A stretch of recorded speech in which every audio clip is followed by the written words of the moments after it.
అనిల్ రాజు గారు ప్రేమించి మన పరిచర్యను ప్రేమించి నా ఆహ్వానాన్ని మన్నించి వారి సేవకులను మన మధ్యలోనికి పంపించారు.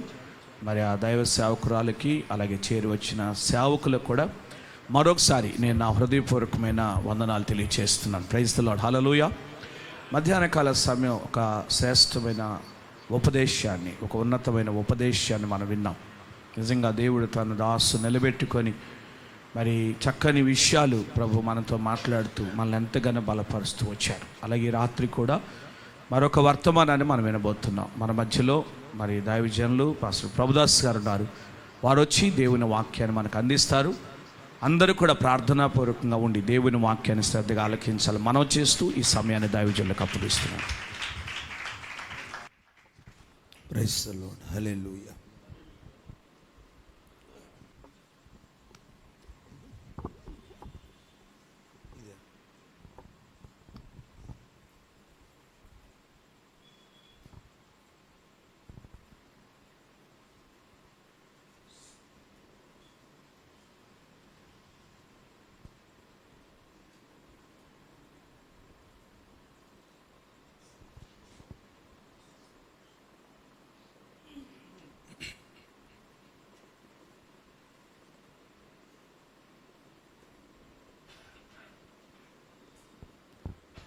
దేవుని పరిశుద్ధ నామానికి మహిమ కలుగునగాక. మరి రాత్రికాల సమయంలో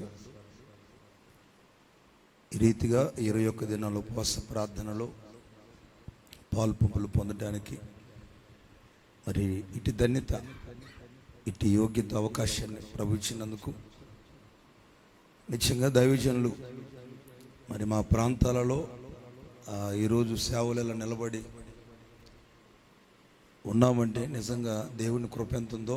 దైవజనులు కూడా అభిషిక్తులైన సేవకులు చీరాల, ఒంగోలు, చిలకపాడు ప్రాంతం, మరి ఎక్కడైనా సేవకుల జీవితాల్లో మరి సేవకు ప్రతిష్ఠించుకొని చేసేవారందరిని కూడా పురికొల్పుతూ రేపుతూ మరి మా అందరికీ మాదిరికరంగా దీవెనకరంగా మరి తరములో దైవజనుల్ని నిలిపి ఈరోజు దేవుని బిడ్డారా దేవుని పనిలో నిలబడటానికి పురికొల్పుతున్న సేవకులు. మరి నేను మొట్టమొదటిసారి ఇక్కడికి రావటం గత దినాల్లో మన జనరల్ కన్వెన్షన్ జరిగినప్పుడు రెండు సార్లు గత సంవత్సరం, ఈ సంవత్సరం కూడా 2 పర్యాయాలు నేను పాల్పంపులు పొందడానికి ప్రభు సహాయం చేశారు. ఆ ప్రేమను బట్టి 21 దినాల ఉపవాస ప్రార్థనలో పాల్పంపులు పొందే కృప ఇచ్చారు దేవుడు. నిశ్చయంగా ఇక్కడ నిలబడటానికి నేను ఉదయం చెప్పాను, మేము ఎవరం కూడా యోగ్యులం కాదు. అభిషిక్తులైన దైవజనులు ఆయన ఎదుటి నిలబడి మేము వాక్యం అందించడానికి కూడా ఒక లెక్కలో చెప్పాలంటే ధైర్యం కూడా సరిపోయిన వారమే.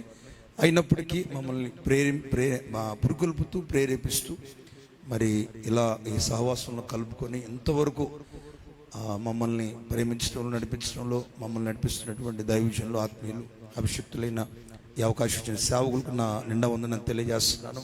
అలాగే సేవకురాలకు కూడా నా హృదయపూర్వకమైన వందనాలు తెలియజేస్తున్నాను. నాతోటి దైవజనులకి చేరి వచ్చిన సంఘ బిడ్డలందరికీ కూడా నా హృదయపూర్వకమైన వందనాలు, అలాగే ప్రత్యేకించి అమ్మకు కూడా 2 వందనాలు తెలియజేస్తున్నాను. మరి మీరు కూడా ఒకసారి అందరికీ వందనాలు చెప్పండి. ఒకసారి పక్కన వాళ్ళందరికీ హృదయపూర్వకంగా ప్రైజ్ ది లార్డ్. నిశ్చయంగా దేవుని బిడ్డలారా 21 దినాలు ఈ రీతిగా మనం సమకూర్చబడటం, మరి ఈ సంవత్సరం కూడా ఈ రీతిగా దేవుని సన్నిధిలో ప్రార్థించడం ఇది గొప్ప భాగ్యం. ఎందుకంటే ఏదైనా ప్రార్థన వల్లనే సాధ్యం, ప్రార్థనల వల్లనే మనం ఫలించగలం, ప్రార్థన ద్వారానే ప్రతి కార్యాన్ని చూడగలం. నిశ్చయంగా మరి ఇటువంటి ప్రార్థనలు, ఇటువంటి విజ్ఞాపనలు మన సంఘాలలో, మన కుటుంబాలకు కూడి చేస్తున్నప్పుడు దేవుడు మన ప్రార్థన అంగీకరించి మేలు చేసేవాడు, కార్యాలు జరిగించే దేవుడు.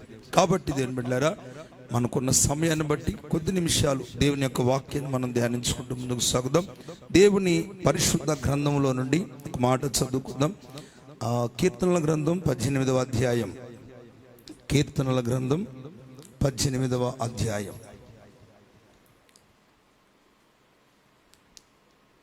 20వ వాక్యాన్ని చదువుతారు.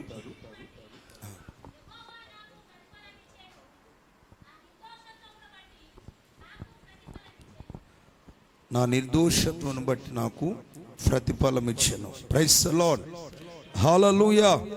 చిన్న ప్రార్థన చేసుకుందాం. ప్రేమ కలిగిన తండ్రి, గొప్ప దేవుడా, ఘనమైన మీ నామాన్ని బట్టి నీ సన్నిధానంలో మరొకసారినైనా చేరి మీ నామాన్ని ఘనపరచుటకు 21 దినాలు ప్రతిష్ఠించి జరిగిస్తున్న ఉపవాస కూడికలను ప్రభువా, నేటికి విజయంతో విజయోత్సవాలతో మీరు జరిగిస్తూ ఈ ముగింపులోనికి మమ్మల్ని అందరినీ తీసుకొచ్చారయ్యా.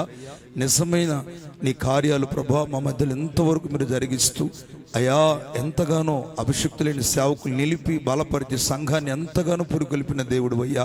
ఈ ముగింపులో శ్రేష్టమైన మీ ఆశీర్వాదకరమైన దీవెనలతో ప్రభువా మీరు నింపుతూ ఒక్కొక్కరిని బలపరుస్తూ ఈ రాత్రి కూడా మా మధ్యలోనైనా సజీవుడిగా ఉండి నీ కార్యాలు నూతన పరుస్తూ వచ్చావు అయ్యా. నేనే తలపడను అయోగ్యుడిని, ఎందుకు పనికిరాని వాడినయ్యా. నన్ను పూర్తిగా మరుగుపరిచి మీరు ప్రత్యక్షమవ్వండి, మీ కార్యాలు ప్రత్యక్షపరచండి. నా తండ్రి మాట్లాడుతున్నప్పుడు హృదయాలలో నెమ్మది, సమాధానం, ఆరోగ్యం, ఆశీర్వాదం కలిగించండి. వ్యతిరేకంగా క్రియ చేస్తున్న ప్రతి బంధకాన్ని మీ నామములో బంధిస్తున్నామయ్యా. నీవే సహాయము దయచేసి నా తండ్రి వినగలిగే మనసు గ్రహించుకునే ఆత్మను దయచేసి నిద్రమత్తు నిర్లక్ష్యాన్ని తొలగించమని యేసు నామం పేరిట ప్రార్థించి అడిగి పొంది నామం తండ్రి, ఆమేన్. ప్రైజ్ ది లార్డ్, హల్లెలూయా. ఈ శబ్దం గట్టిగా హల్లెలూయా. నిజంగా దేవుని బిడ్డలారా, ఇక్కడ దావీదు చేసినటువంటి కీర్తన భాగం, ఏ పరిస్థితుల్లో ఈ కీర్తన భాగాన్ని రాశారు, ఎలాంటి ప్రతికూలతలో ఈ కీర్తన భాగాన్ని రాశారంటే, నిశ్చయంగా అతని శత్రువులందరి చేతిలో నుండి, సౌలు చేతిలో నుండి తనను తప్పించిన దినమున దావీదు చేసినటువంటి కీర్తన. నిశ్చయంగా ఈ కీర్తనలో శ్రేష్టమైన విషయాల్ని చెబుతూ మాట్లాడుతూ ఈ క్రింద భాగాలలో వచ్చేసరికి ప్రభువు చేసిన మేళ్ళ గురించి చెబుతూ, ఇదిగో నా నీతిని బట్టి యెహోవా నాకు ప్రతిఫలం ఇచ్చాడు, నా నిర్దోషత్వం బట్టి నాకు ప్రతిఫలం దయచేశాడు.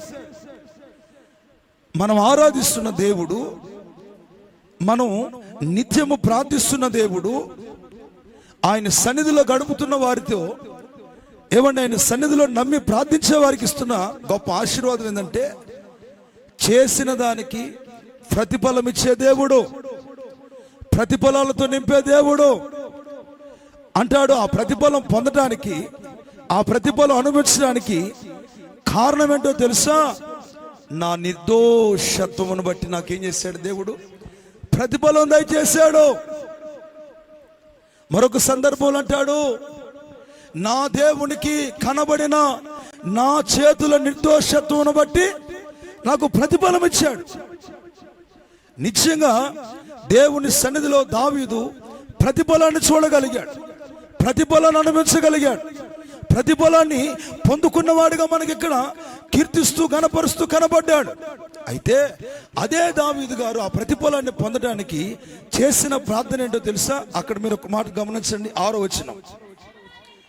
నా శ్రమలో నేను యెహోవాకు మొరపెట్టి తిని. చూడండి, దేవునికి ప్రార్థన చేసి తిని ఆయన తన ఆలయములో ఆలకించి నా ప్రార్థన అంగీకరించెను. నా మొర ఆయన సన్నిధిని చేరి ఆయన చెవులలో వచ్చాను. దేవునికి స్తోత్రం చెప్పండి గట్టిగా, హల్లెలూయా. శ్రమలో ఉన్నప్పుడు, ఇరుకులో ఉన్నప్పుడు, శత్రువు తరుముతున్నప్పుడు, కలవరాలు కన్నీళ్లు తన చుట్టున్నప్పుడు దావీదు చేసిన ఒక అద్భుతమైన ప్రార్థన ఏంటో తెలుసా? దేవుని సన్నిధిలో ప్రార్థన వినే దేవుని సన్నిధిలో, మొరలు వినే దేవుని సన్నిధిలో, ప్రార్థనలు అంగీకరించే దేవుని సన్నిధిలో ఆయన శత్రువు ఎంత తరుముతున్నా, పరిస్థితులు ఎంత తరుముతున్నా, మరణపు అపాయములు తన చుట్టుకొని ఉన్నా కూడా దావీదు జీవితంలో మనకేం కనపడుతుందంటే ప్రార్థన. దేవుడు నా ప్రార్థన ఆలకిస్తాడు, నా ప్రార్థన వింటాడు, నా ప్రార్థన అంగీకరిస్తాడు. ఆయన కొన్ని సందర్భాల్లో ప్రార్థన చేస్తుంటాడు. 141 కీర్తన 2వ వచనంలో, నా ప్రార్థన ధూపం వలెను, నేను చేతులెత్తే చాలు సాయంకాలం నైవేద్యం వలన దేవునికి మారుతుంది. దేవునికి స్తోత్రం చెప్పండి గట్టిగా, హల్లెలూయా చెప్దాం గట్టిగా, హల్లెలూయా చెప్దాం గట్టిగా, హల్లెలూయా. నిశ్చయంగా ఈ రాత్రి ఉపవాస కూడికల ద్వారా, ఈ ముగింపు కూడికలలో నిత్యంగా ఆయన సన్నిధిలో సమకూర్చబడ్డాం. 21 దినాలు ఏవండి, పగలు రాత్రి నిత్యంగా ఆయన సన్నిధిలో కనిపెట్టాం, మొరపెట్టాం, ప్రార్థించాం, ఆయన కనబడుతూ వచ్చాం. ఏ పరిస్థితుల మధ్యలో నువ్వు కనబరుచుకుంటూ ప్రార్థిస్తూ విలపిస్తూ మొరపెట్టావో ఆ ప్రార్థన ఏం చేస్తే తెలుసు, దేవుడు ఆయన సన్నిధిలో విని ఆలకించే గొప్ప దేవుడు. హల్లెలూయా, హల్లెలూయా. దావీదు గారు అంటారు, నా నిర్దోషత్వం బట్టి నాకు ప్రతిఫలం వచ్చాడు. ఏమండి, ప్రార్థన చేయటమే కాదు, శత్రువుని చంపగలిగినటువంటి క్యాపబిలిటీ ఉన్నా కూడా, సౌలు 2 పర్యాయాలు దావీదు చేతికి చిక్కినా కూడా నిత్యంగా యెహోవా చేత అభిషేకించబడిన వాడిని నేను ముట్టను. ఇంకొక సందర్భంలో అంటాడు, యెహోవా చేత అభిషేకించబడిన వాడిని ముట్టి ఆ నిర్దోషకుడు ఎవడికి సాధ్యం? కాబట్టి పరిస్థితులు ఎలా ఉన్నా, ప్రతికూలతలు ఎలా ఉన్నా, తాను ఎక్కడ అపరాధి కాకుండా, ఎక్కడ కూడా పొరపాటు లేకుండా, ఎక్కడ కూడా లోపము లేకుండా దేవునికి మొరపెట్టుకుంటూ ప్రార్థిస్తూ సమస్యలన్నీ దేవుడికే చెబుతున్నాడు. ఈ రాత్రి నిశ్చయముగా మన జీవితాల్లో కూడా ఎగసిపడుతున్న పరిస్థితులు, కలవరపెట్టే శోధనలు, బలహీనతలు, ఏమని నెమ్మది లేని స్థితిగతులు, ఇవన్నీ ఉన్నా కూడా నిత్యముగా నీ దేవుడు ఎవరంటే ప్రార్థన విని ప్రతిఫలమిచ్చే దేవుడు. ప్రార్థన విని నిత్యముగా నీ పక్షముగా కార్యం జరిగించే దేవుడు. కాబట్టి తన చేతులతో కనీసంగా శత్రువు దొరికినా కూడా చంపకుండా, కీడు చేయకుండా, కీడు లేకుండా ప్రభువు దృష్టి కంట నిర్దోషిగా కనబడ్డాడు. దేవునికి స్తోత్రం చెప్పండి గట్టిగా, చెప్దాం గట్టిగా, హల్లెలూయా, హల్లెలూయా. ఈ రోజున దేవుని బిడ్డలారా, ఎవరి ద్వారా మన కీడు కలుగుతున్నా, ఏ పరిస్థితుల ద్వారా నష్టపోతున్నా, నీ జీవితంలో ఇంతవరకు ఇది నెమ్మది లేదే, ఫలానా వారి వలన, ఫలానా వ్యక్తి వలన, ఫలానా వారి వలన నా ఇల్లు, నా కుటుంబం నష్టపోయిందే అనుకుని ఒకవేళ వారిని గురించి ఆలోచిస్తున్నావేమో, ఈ రాత్రి వారు నీకు ప్రతిఫలం ఇవ్వరు, వారు నిన్ను ఓదార్చలేరు, వారిని స్థితిని మార్చలేరు, వారిని జీవితాన్ని కట్టలేరు. కానీ ఈ రాత్రి నేను ప్రకటిస్తున్న దేవుడు ప్రార్థన వినే దేవుడు. స్తోత్రం చెప్పండి గట్టిగా, హల్లెలూయా. కాబట్టి దావీదు జీవితంలో ప్రతి విషయంలో కూడా దేవుని దగ్గర ఏది జరిగినా కూడా, ఇదిగో అయ్యా, తన పొరపాట్లు కనుగొనగలిగిన వాడు ఎవడు?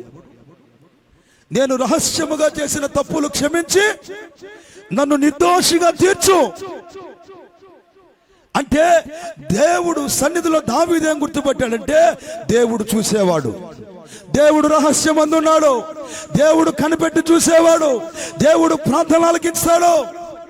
స్తోత్రం చెప్పండి గట్టిగా, హల్లెలూయా, హల్లెలూయా. కనుక ఈ రాత్రి దావీదు గారు మనకు నేర్పిస్తున్న పాట ఏంటంటే, నా నీతిని బట్టి, నా నిర్దోషత్వాన్ని బట్టి నాకు ప్రతిఫలం ఇచ్చాడు. ఈరోజు ఎవరు ప్రతిఫలం ఇస్తారు మనకి? ఎవరిని మనల్ని హెచ్చిస్తారు? ఎవరిని మనల్ని గొప్ప చేస్తారు? ఎవరిని మనల్ని ఏమండి ఓదార్చిన స్థితిని మార్చగలరు? ఎవరో తెలుసా? నిత్యముగా ఏమండి దావీదుకున్న వేదనలు, బాధలు అంత ఇంతగా.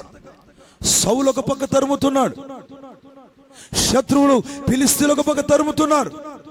ఇంత ఒక్క మాట చెప్పాలంటే, కడుపును పుట్టినటువంటి అబ్షాలోము లాంటి వాడే చంపాలని ఎదురు చూస్తున్నటువంటి సమయం.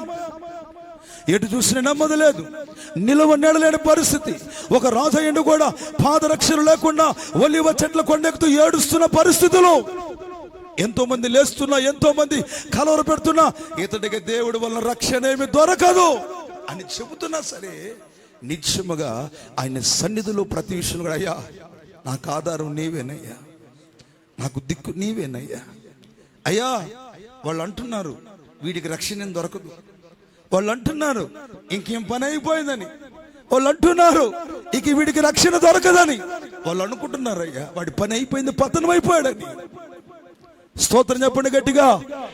ఒకవేళ మన జీవితాలు కూడా కొన్ని వినపడతాయి, ఇక పని అయిపోయింది, ఇక కుటుంబం పని అయిపోయింది, ఇక వీడి పని అయిపోయింది, వాడు కొన్ని నోళ్ళు అంటూ ఉంటాయి, కొన్ని నిందలు పడుతూ ఉంటాయి, కొన్ని పరిస్థితులు మిమ్మల్ని పలకరిస్తూ ఉంటాయి. ఆ పలకరించే సమయంలో కూడా వాళ్ళు వీళ్ళు కాదు. దావీదుని చూసి మనం నేర్చుకోవాల్సిన పాఠం ఏంటంటే, ప్రతిఫలం ఇచ్చే దేవుడు నాకున్నాడు, ప్రతిఫలం ఇవ్వగలిగిన దేవుడు నాకున్నాడు, నా ప్రార్థనకు జవాబిచ్చే దేవుడు నాకున్నాడు.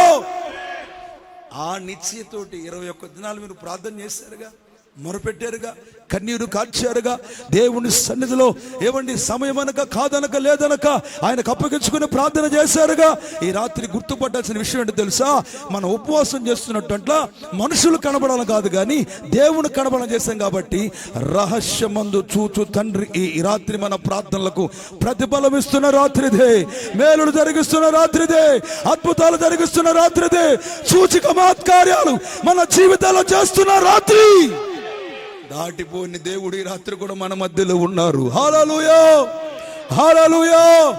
అంటే ఇంతటి ప్రతికూలతలో, ఇంత పరిస్థితుల మధ్యలో ఒక వ్యక్తికి ఏమనిపిస్తుంది? చనిపోతే బాగుండు, ఎందుకు ఇంతమందికి వ్యతిరేకంగా ఉండి, కుటుంబానికి దూరమై, బిడ్డలకు పనికి రాక, అటు భర్తకు పనికి రాక, ఇటు భార్యకు పనికి రాక, ఎందుకు నా జీవితం అని నిరాశపడచ్చు. కానీ దావీదుకి ఉన్న ధైర్యం ఏంటంటే, తన దేవుడే దావీదు ధైర్యం. దావీదుకున్న ధైర్యం ఏంటంటే, తల ఎత్తే దేవుడు ఉన్నాడు. దావీదుకున్న ధైర్యం ఏంటంటే, నా దేవుడు, నన్ను చూచే దేవుడు, ప్రార్థన వినే దేవుడు. ప్రైజ్ ది లార్డ్, హల్లెలూయా. నిశ్చయంగా ప్రార్థన వినే దేవుడికి మొరపెట్టాడు కనుక ఇప్పుడు ఆయన అంటున్నాడు, ఇదిగో నా నిర్దోషత్వాన్ని బట్టి ప్రతిఫలం ఇచ్చాడు. ఈరోజు మన జీవితంలో దేని బిడ్డలారా, ప్రార్థిస్తున్న మన జీవితంలో విడుదల జరగాలన్నా, కార్యము జరగాలన్నా, అద్భుతం చూడాలన్నా, ఈ ముగింపు దినములో ఆశీర్వాదం అనే జల్లులు మన మీద కురిపించబడాలన్నా, నీవు నీ దేవునికి ఎలా కనబడుతున్నావు?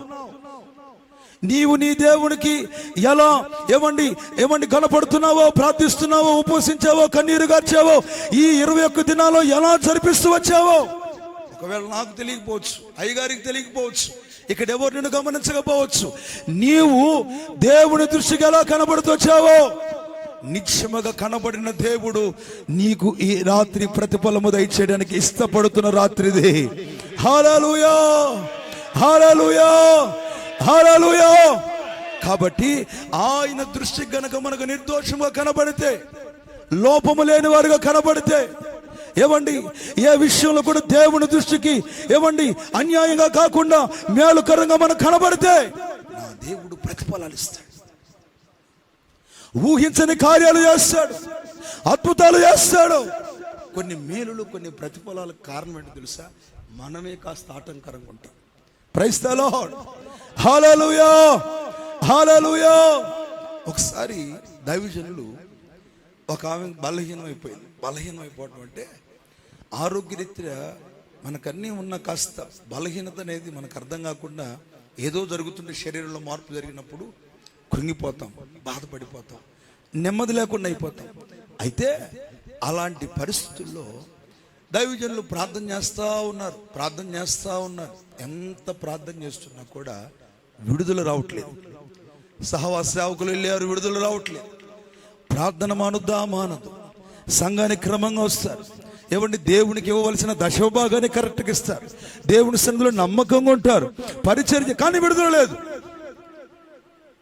కొన్ని సంవత్సరాలుగా మనస్తాపం చెంది బాధపడుతూ ఉంది.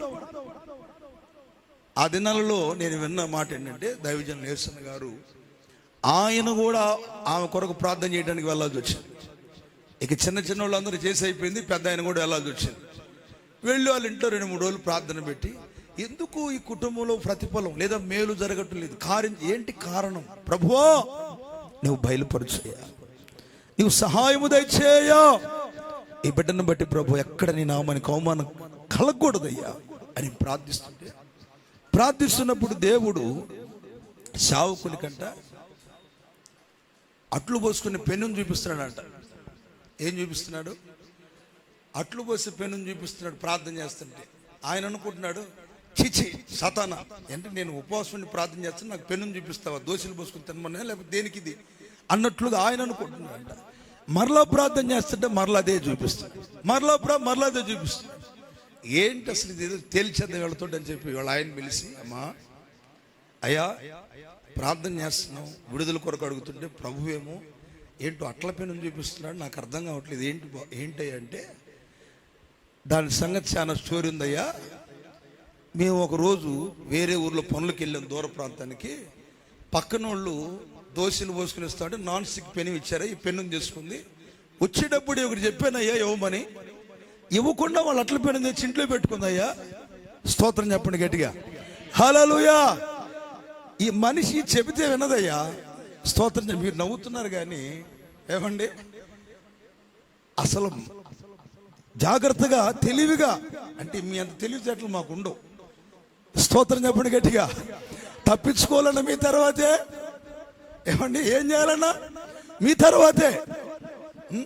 నిశ్చయంగా ఎప్పుడైతే కొన్ని సంవత్సరాల క్రితం ఎవరిదో వస్తువు తీసుకొచ్చి ఇంట్లో పెట్టుకుంటే ఈ వస్తువు ఏమండి దేవుని దృష్టికి అంగీకారంగా లేక ఆ వస్తువును బట్టి ఈ బాధ వేదనంతా కలుగుతుంది. చిన్న దాంట్లో చిన్న లోపములోనే మనం అనుకుంటాం, ఎప్పుడేదో జరిగింది కదా, ఇది చిన్న లోపమే కదా, ఇది చిన్న అబద్ధమే కదా, ఇది చిన్న సినిమాయే కదా, ఇది చిన్న జబర్దస్తే కదా, ఇది చిన్న సీరియలే కదా, ఈ ఒక్క సీరియలే కదా నేను చూస్తుంది, ఈ చిన్న అదే. ఏదో ఒక లోపం మన ఆశీర్వాదానికి అడ్డుగా నిలుస్తుంది. ఏదో ఒక లోపం నీ భర్తను మారణకు అడ్డుపడుతున్న పరిస్థితులు, ఏదో ఒక లోపం నీ ప్రార్థన జీవితానికి ప్రతిఫలాలు చూడకుండా అడ్డగిస్తున్నటువంటి పరిస్థితులు.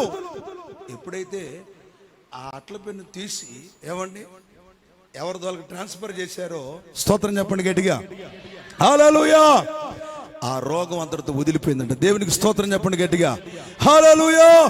దేవుని వాక్యం చెప్తున్న సామెతలు 28:13 అతిక్రమములు దాచిపెట్టువాడు వర్ధిల్లడు. చెప్పండి గట్టిగా, వాటిని ఒప్పుకొని విడిచిపెట్టువాడు కనికరాన్ని పొందుకుంటాడు. దేవునికి స్తోత్రం చెప్పండి గట్టిగా, శబ్దం గట్టిగా, హల్లెలూయా, హల్లెలూయా. అందుకే ఈ ఉపవాస కూడికల ముగింపులో ఇంకా ఏమైనా పొరపాట్లు మనలో ఉన్నాయా? ఇంకా ఇంత భక్తి చేస్తూ కూడా ఏమైనా లోపాలు ఉన్నాయా? పరిచర్య చేస్తున్నావు, సేవకుడితో ఉంటున్నావు, సంఘంలో నమ్మకంగా కనబడుతున్నావు, తమ్ముడా చెల్లి అమ్మా, ఏ లోపాలు లేవా నీలో? ఏ లోపాలు కనబడట్లేదా? నిశ్చయముగా ఈ రాత్రి లోపములకు చూస్తున్న దేవుడు ఆయన. హల్లెలూయా, హల్లెలూయా. అందుకే దావీదు ప్రార్థన నిశ్చయిత ఏంటంటే, నా చేతులకు కలిగిన నిర్దోషత్వాన్ని బట్టి నాకు ప్రతిఫలం. హల్లెలూయా, హల్లెలూయా. భక్తుని జీవితంలో అంత ప్రతిఫలం చూడడానికి కారణం ఏంటంటే, దేవుని సన్నిధిలో ప్రార్థించడమే కాదు కానీ ప్రతి లోపాన్ని ఒప్పుకొని, ప్రతి లోపాన్ని విడిచిపెట్టి, ప్రతి లోపాన్ని కడుగుకొని, ప్రభు పాదాలు పట్టుకొని కార్యాలు చూడగలిగిన ఒక ఉన్నతమైన కృప దావీదులో ఉంది.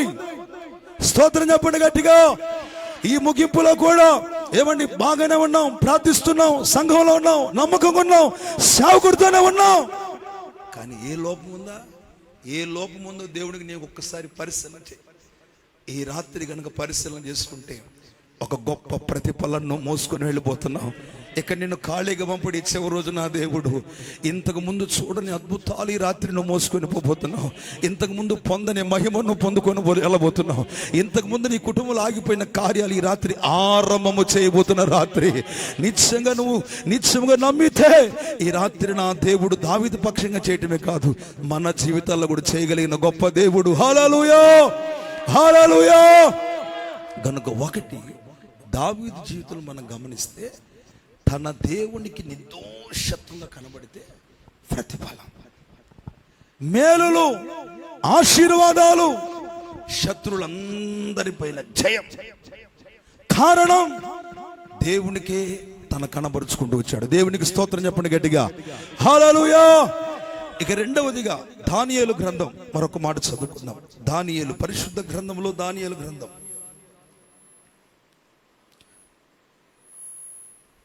6వ అధ్యాయం.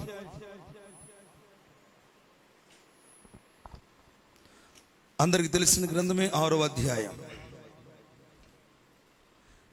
21-22 వచనాలు చదువుకుందాం. అందుకు దానియేలు, రాజు చిరకాలము జీవించునుగాక, నేను నా దేవుని దృష్టికి నిర్దోషినిగా కనబడిన గనక ఆయన తన దూతనంపించి సింహములు నాకు ఏ హానియు చేయకుండా వాటి నోళ్లు మూయించెను. రాజా, నీ దృష్టికి నేను నేరము చేసిన వాడు కాను కదా అనెను. దేవునికి స్తోత్రం చెప్పండి గట్టిగా, హల్లెలూయా. ఈ రాత్రి దేవుని బిడ్డలారా, మనం ఆరాధించే దేవుడు ఎవరంటే ప్రతిఫలం ఇస్తాడు. మనం కార్చిన కన్నీళ్లకు ప్రతిఫలం ఉంది. మనం ప్రభు సన్నిధిలో చేసిన ప్రతి పరిచర్యకు ప్రతిఫలం ఉంది. నిత్యంగా ఈ రాత్రి 21 దినాల ఆశీర్వాదం ప్రతిఫలం మన కొరకు దాచే ఉంచాడు. అది రాత్రిని మోసుకుని వెళ్ళిపోతున్నాం. నిత్యంగా ఒక మాట చెప్పాలంటే, దానియేలు ఏమండి సింహాల బోన్లో పడదోయబడిన తర్వాత సింహాలలో ఏమండి మూయబట్టడానికి, దూత దిగి రావటానికి ఇక్కడ అంటున్నాడు రాజుగారు వచ్చి, దానియేలు, నీవు అనుదినము సేవించుచున్నటువంటి నీ దేవుడే ఈ సింహముల గుహలో నిన్ను రక్షించాడా? స్తోత్రం చెప్పండి గట్టిగా, హల్లెలూయా.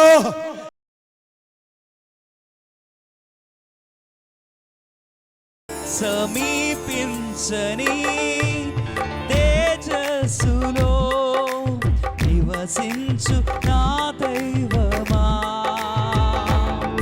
సమీపించని తేజస్సులో నివసించు నా దైవమా, నీ ముఖ దర్శనము చాలయ్యా, నాకు నీ ముఖ దర్శనము చాలయ్యా. అందరం కలిసి పాడదాం. నీ ముఖ దర్శనము చాలయ్యా, నాకు నీ ముఖ దర్శనము చాలయ్యా. యేసయ్యా, యేసయ్యా, యేసయ్యా, సయ్యా, యేసయ్యా, యేసయ్యా, యేసయ్యా. ముఖ దర్శనము చాలయ్యా, నాకు నీ ముఖ దర్శనము చాలయ్యా, ముఖ దర్శనము చాలయ్యా, నాకు నీ ముఖ దర్శనము చాలయ్యా.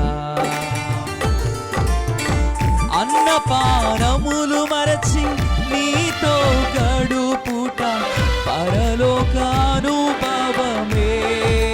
నాకది ఉన్నత భాగ్యమే. అన్నపానములు మరచి నీతో గడుపుట పరలోకానుభవమే, నాకది ఉన్నత భాగ్యమే. యేసయ్యా, యేసయ్యా, యేసయ్యా, యేసయ్యా, యేసయ్యా, యేసయ్యా, యేసయ్యా, యేసయ్యా, యేసయ్యా. ముఖ దర్శనము చాలయ్యా, నాకు నీ ముఖ దర్శనము చాలయ్యా, ముఖ దర్శనము చాలయ్యా, నాకు నీ ముఖ దర్శనము చాలయ్యా. పరిశుద్ధపరచబడి పరిశుద్ధతను నొందుట, మహిమలో చేరుటయే అది ఉన్నతమైన భాగ్యము. దేవాకు దేవుని సన్నిధిలో, ఆయన పరిశుద్ధాత్మ సన్నిధిలో ఆయన ముఖ దర్శనం కావాలయ్యా అని ప్రార్థన చేద్దాం. హృదయపూర్వకంగా కృతజ్ఞతాస్తుతులు చెల్లిద్దాం.